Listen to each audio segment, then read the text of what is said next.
दोस्तों अभी आप मोबाइल की स्क्रीन पर जिस वीडियो को देख रहे हैं, दरअसल ये बिहार की राजधानी पटना के रेलवे स्टेशन का है। दरअसल पटना रेलवे स्टेशन पर एक महिला बेतहाशा भाग रही होती है और कुछ लोग उस वीडियो में उसका पीछा कर रहे होते हैं और देखते देखते वो भीड़ बढ़ती जाती है। लोग उस महिला का पीछा करते हुए उसे दौड़ा कर पकड़ लेते हैं। पकड़ लेने के बाद उसे ताकीद की जाती है, उसे ये कहा जाता है कि तुम्हारे कारण लोगों की जिंदगी खराब हो चुकी है और तुम अब यहाँ से चुपचाप चली जाओ, वरना हम इस पर आगे की कार्रवाई करेंगे। तो आखिर कौन थी वो महिला, क्या हुआ था उसे और क्यों इस तरीके से लोगों की भीड़ उस महिला का पीछा करती है और एक हड़कंप मचा हुआ है। दरअसल कुछ समय से सोशल मीडिया पर एक वीडियो बहुत तेजी से वायरल हो रहा है, जिसमें ये बताया गया है कि एक महिला है जो कि 700-800 लोगों को अब तक अपना शिकार बना चुकी है। जी हाँ, आपने बिल्कुल सही सुना।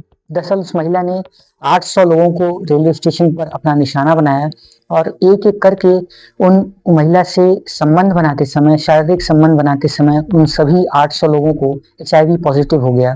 तो क्या हुई ये पूरी सच्ची घटना, आज की इस वीडियो में आपको बताने वाले हैं।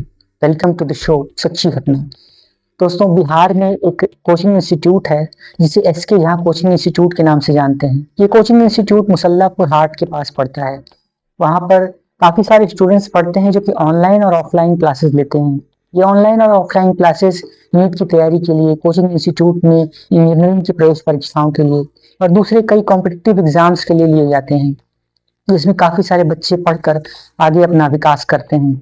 इसी कोचिंग इंस्टीट्यूट में एसके झा कोचिंग इंस्टीट्यूट के एक छात्र ने एक सर से पर्सनल बात की और उनसे ये कहा कि मुझे आपसे कुछ पर्सनल बातें करनी है।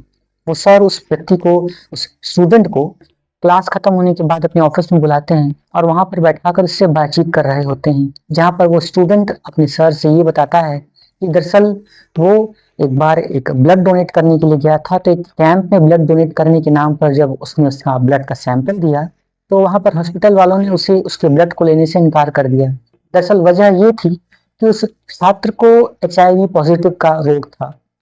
जैसे ही उसने इस बारे में बताया, इसके साथ सर के होश उड़ जाते हैं। उन्होंने आगे पूछा कि क्या तुमने किसी के साथ इस तरीके से फिजिकल रिलेशनशिप बनाए थे? तो उसके जवाब में उस स्टूडेंट ने ये बताया कि हाँ, उसकी गर्लफ्रेंड है और वो उसके साथ काफी समय से फिजिकल रिलेशनशिप बना रहा है। इसके बाद वो आगे कहकर चुप हो जाता है। लेकिन जब आगे तफ्तीश होती है, सर उससे आगे प्रेशर बनाकर पूछते हैं, तो बहुत हिचकते सकुचाते हुए उस स्टूडेंट ने ये कहा कि हाँ, 300-400 रुपए लेकर एक महिला है जो कि स्टेशन पर रहती है और पटना रेलवे स्टेशन पर वो इस तरीके से काम कर रही है और उसके साथ भी मैंने कई बार रिलेशनशिप बनाए हैं और मैंने ही नहीं, मैंने अपने कई सारे दोस्तों को भी वहां पर ले जाकर उसी 300-400 रुपए में इंजॉयमेंट करवाया है। जैसे ही इस खबर की जानकारी होती है, आसपास के लोग भी हड़कंप में आ जाते हैं, दहशत में आ जाते हैं और खासतौर से उस स्टूडेंट के जो दोस्त थे वो भी दहशत में आ जाते हैं। सभी ने जाकर अपना तुरंत चेकअप कराया, जिसमें ये तस्दीक हो जाती है, ये पुष्टि कर दी जाती है कि हाँ, ये सभी स्टूडेंट जो हैं वो एचआईवी पॉजिटिव हो चुके हैं और अब सब पीड़ित हैं इस रोग से।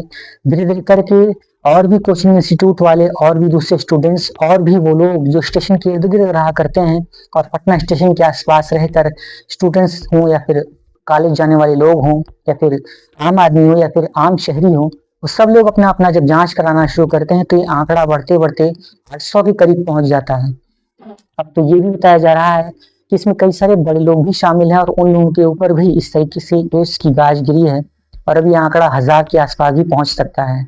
इस तरीके से सब लोगों ने जब जांच पड़ताल की तो सबके ऊपर एचआईवी का एक गंभीर रोग निकलकर सामने आया, जहां पर हड़कंप मच जाता है और अब वहां पर लोग उस महिला को दौड़ाकर पकड़ लेते हैं, उससे सख्ती से पूछताछ करते हैं, जिसमें वो भी इस बात की तस्दीक करती है कि उसे एचआईवी पॉजिटिव है और उसने कई सारे लोगों के साथ रिलेशन बनाए हैं और उन रिलेशन को बनाते समय किसी ने भी सुरक्षा का कोई ध्यान नहीं रखा, जहां पर किसी ने भी कोई सेफ्टी नहीं बरती और एक छोटी सी चीज का प्रयोग करके ये लोग उससे बच सकते थे। लेकिन इन लोगों ने ना कोई सेफ्टी पैरामीटर्स का ध्यान दिया, ना ही उस महिला ने कुछ सेफ्टी का ध्यान दिया और नतीजा ये निकला कि इस तरीके से हड़कंप मचा हुआ है और बिहार की राजधानी पटना के इस स्टेशन के आसपास अब किसी भी संदिग्ध महिला को, किसी भी संदिग्ध लड़की को इस तरीके से वेश्यावृत्ति करने या देह व्यापार के धंधे में या इस तरीके से कॉलिकल का काम करने की परमिशन ही नहीं है और हड़कंप मचा हुआ है। वहां पर लोगों की नजर पड़ी हुई है और इस तरीके से एक बहुत ही डरावने वाला और बहुत ही चिंताजनक विषय इस समय बिहार की राजधानी पटना के रेलवे स्टेशन से निकलकर सामने आया है, जहाँ पर लोग उस महिला को भी पकड़ लेते हैं उसे डराते धमकाते हैं, उससे कहते हैं कि अब तुम यहाँ से चली जाना और दोबारा इस स्टेशन के पास नजर मत आना। तो इस तरीके से जो लोग अ, इस महिला के झांसे में फंस गए थे, इसके साथ रिलेशनशिप बनाए थे, उन पुरुषों में कुछ लोग भी थे जो लोग शादीशुदा जिंदगी जी रहे थे, और अब उन पुरुषों से भी उनकी पत्नियों को, यानी कि उनके ही घर की महिलाओं को भी अब एड्स की समस्या हो चुकी है। और इस तरीके से कई सारे पुरुष जो कि अब अपनी स्त्री पर शर्मिंदा हैं, पश्चाताप कर रहे हैं, आंकड़ा और बढ़ भी सकता है। और उन पीड़ितों के साथ उनकी पत्नियों, उनकी जो साथी हैं, जो फीमेल पार्टनर्स हैं, उनके ऊपर भी इस रोग की जो एक आघात है, जो चोट है, वो बहुत बड़ी लग चुकी है। तो अब तक इस घटना में काफ़ी सारी इन लोगों की जाँच पड़ताल चल रही है, लोग अपने-अपने स्तर से सेफ्टी बरत रहे हैं। और एक खौफनाक घटनाक्रम जो था वो उत्तर प्रदेश के पड़ोसी राज्य बिहार की राजधानी पटना के इस मुसल्लापुर हाट और पटना रेलवे स्टेशन के आसपास से नज़र आया। तो आप इस पूरी सच्ची घटना के संबंध में क्या कहना चाहते हैं? सेफ्टी किसकी गलती है? किसे सेफ्टी बरतनी चाहिए थी? क्या इस तरीके से छात्र जीवन में रहकर या फिर इस तरीके से अपनी सामान्य गृहस्थी को चलाते हुए क्या इस तरीके के अवैध रिश्तों को बनाना चाहिए था? क्या इस तरीके के रिश्तों को रोका जा सकता है? क्या सेफ्टी पैरामीटर्स ज़रूरी नहीं होते? कई सारे सवाल हैं जो हमारे और आपके मन में गूंज जाते हैं। तो आप इस पूरी सच्ची घटना के संबंध में क्या कहना चाहते हैं? ज़रूर कमेंट करके अपनी राय ज़रूर बताइएगा। और एक नई वीडियो लेकर एक नई सच्ची घटना के साथ आपसे हम फिर मिलते हैं। तब तक के लिए आप सभी का बहुत-बहुत धन्यवाद इस वीडियो को यहाँ तक देखने के लिए। Thanks for watching.